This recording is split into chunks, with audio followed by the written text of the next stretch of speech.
Nigerians, President Muhammadu Buhari.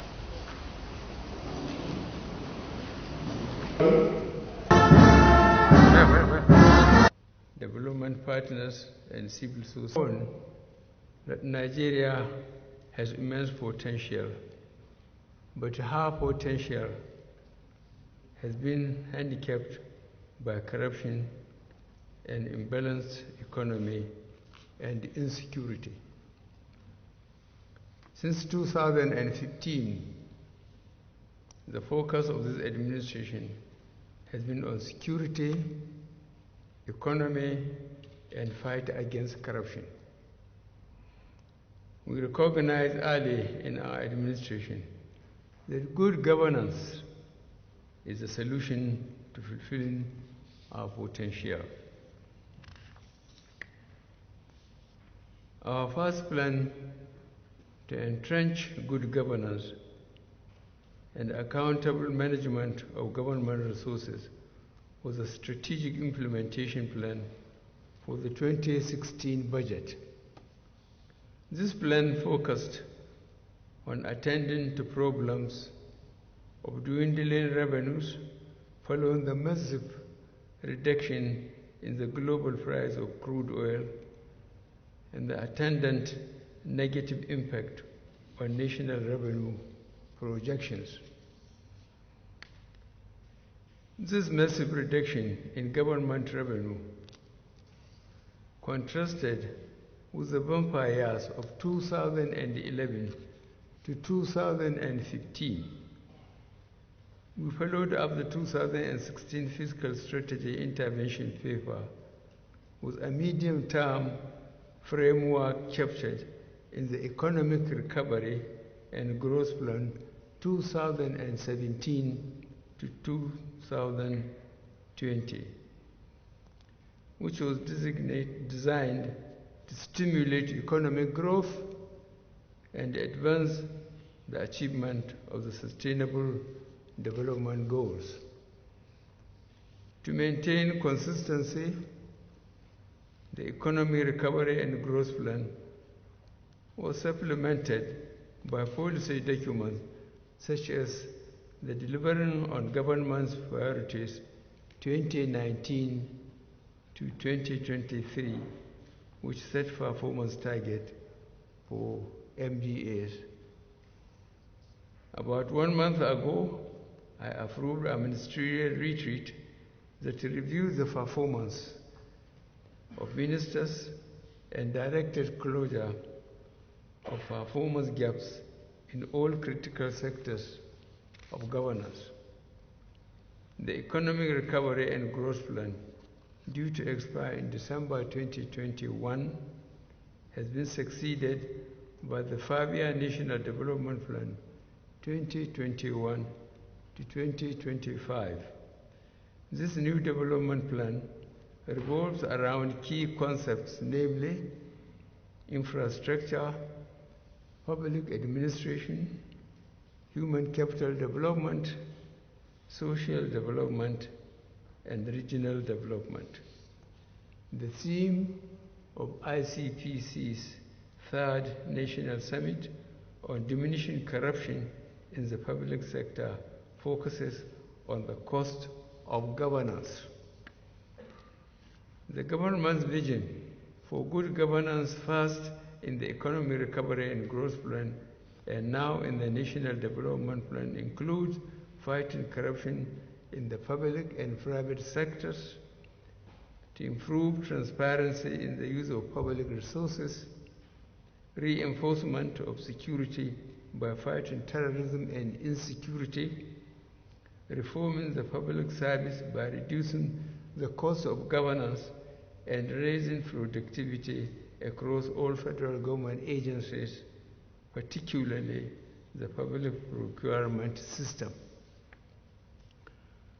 Reform will be intensified to ensure value for money in the procurement process and strengthening sub-national coordination. I signed and assented to the Companies and Allied Matters Act 2020. This act has introduced a beneficial ownership disclosure scheme for the first time in company ownership in Nigeria.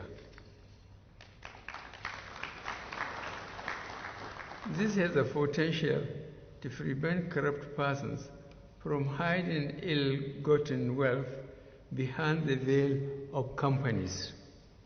It is also a tool to assist anti-corruption agencies in the difficult task of investigating cases where public officers use their companies to bid for government contracts or to hide assets.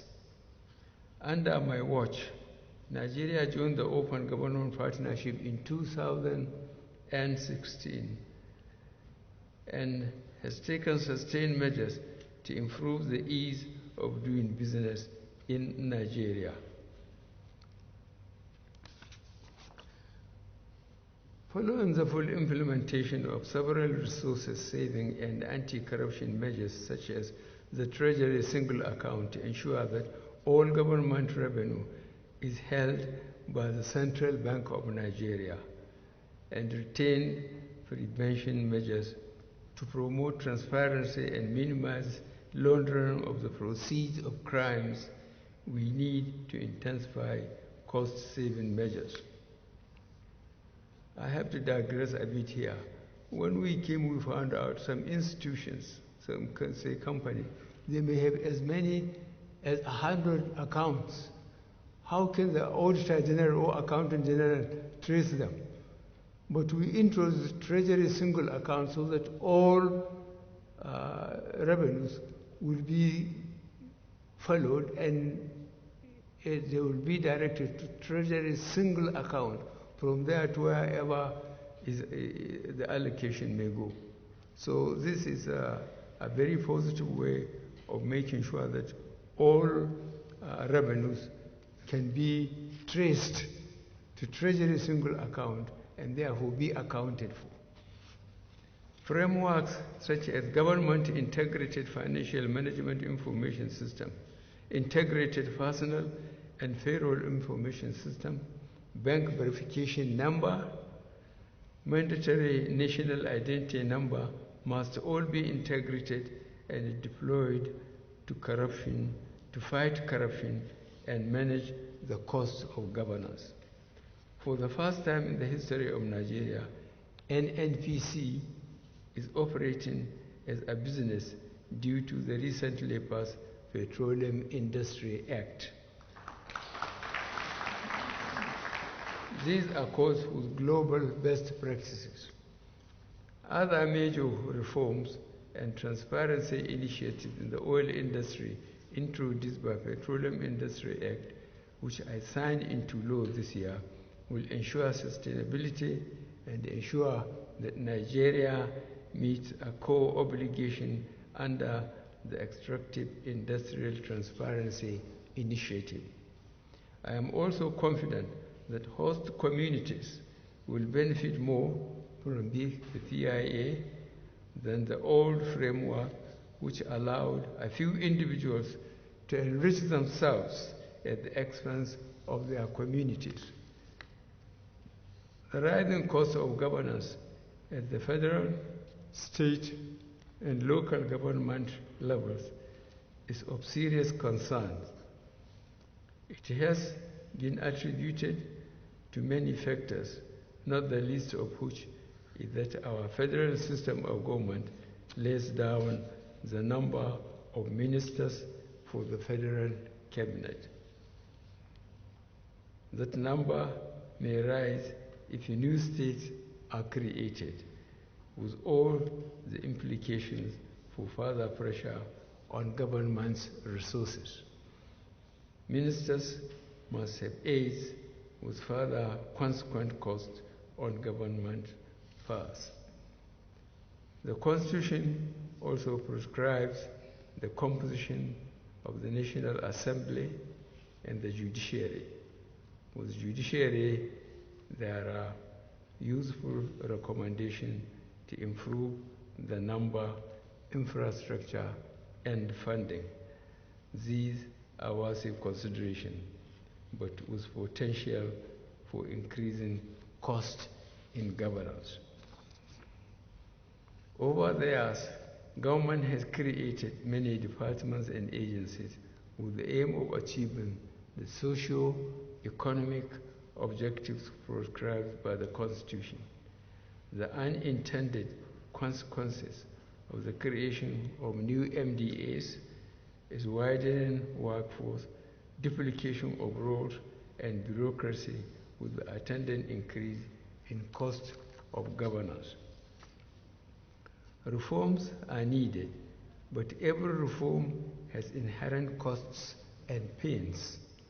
Government will strike a balance to maintain social equilibrium, mitigate the pains of reforms, and at the same time reduce the cost of governance.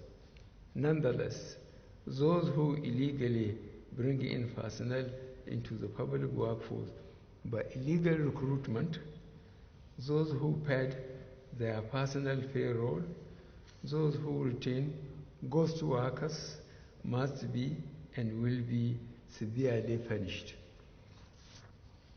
The coronavirus pandemic has created a strain on resources globally. Nigeria has felt the impact more than some other countries because of our dependency on oil for much of our revenue.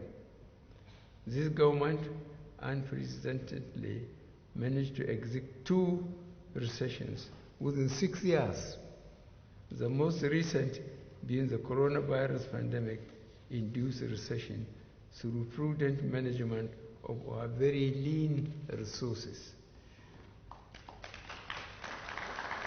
While we need to look critically at cost of governance, we cannot ignore critical investment in infrastructure and other investments that will enhance growth, development, and security.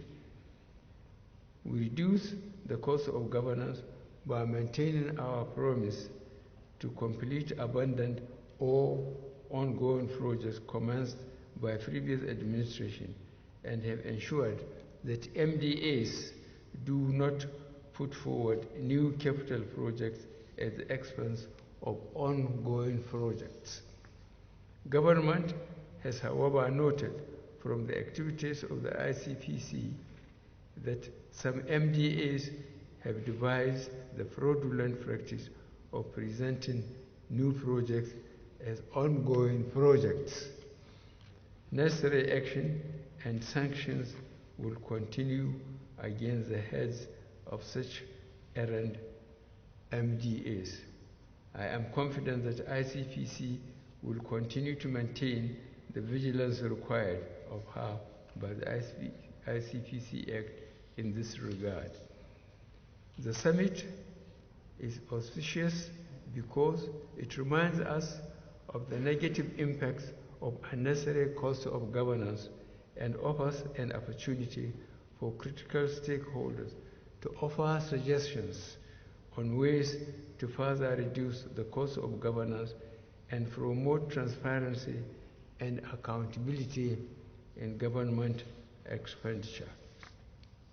I am delighted that the legislative and judicial arms of government are also under focus on managing the cost of governance, because government is a collective and is not the business of the executive branch alone. On the 19th of August 2020, the Federal Executive Council adopted the National Ethics and Integrity Policy, which I launched on 25th of September 2020.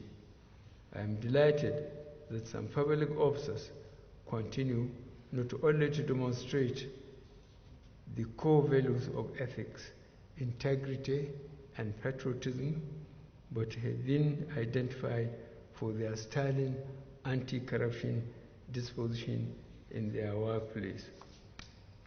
Just like I did in 2019 and 2020, I am pleased to recognize and to present the 2021 Public Service Integrity Award to Muhammadu Ahmed, Assistant Commander of Narcotics, NDLEA, for being a man of integrity and worthy fighter against narcotics, and Mr. Nelson Oji Okoronko of the Federal Ministry of Information and Culture for consistent display of integrity. I am also happy to note the ICPC Special Award to Ikenna Stephen Weke, a Nigerian PhD student from Imo State studying in Japan. He has done Nigeria proud in faraway Japan by displaying traditional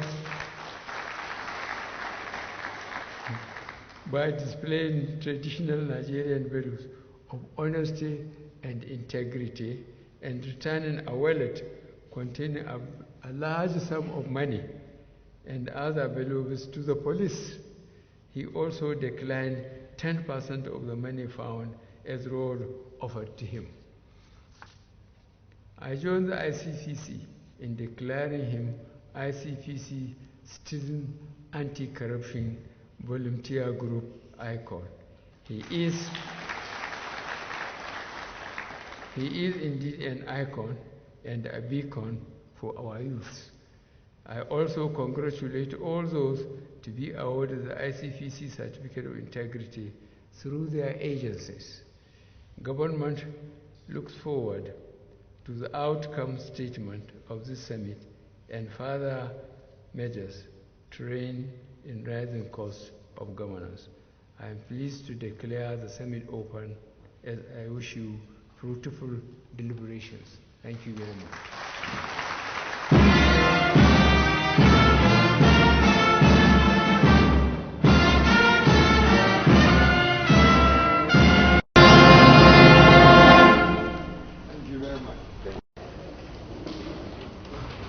The head of service of the Federation,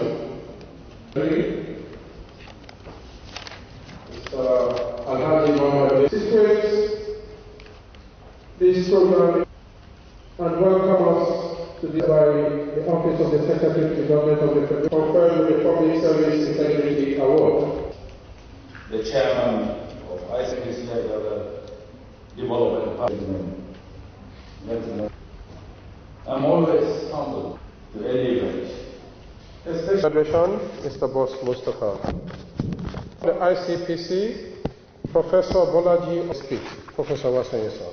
President, ably represented, Mohammed Tanko, the SGF, ambassadors, distinguished ladies and gentlemen. Ladies and gentlemen, permit me to thank Mohammed as he comes to talk to us. Of the Secretary to the Government of the Federation, bringing stakeholders together for the terms of corruption in the public sector. I also against corruption and coming up with enough. We cannot divorce corruption and subsidy to meet the 20 stars and ensure transformation. Your Excellency, eradicate corruption in all segments and allied matters has covered 2020. Regarding acts crucial in the fight corruption implementing agencies, ICPC, and production sharing contract, which will address issues of process, occasion of public interest disclosure, and Recommendations for his act of integrity. Nelson Oji Okoronko is the Deputy Director, Legal, with the Federal Ministry of Information and Culture, racketeering committee that led to the recovery of billions are good people. I present to you virtually the certificate of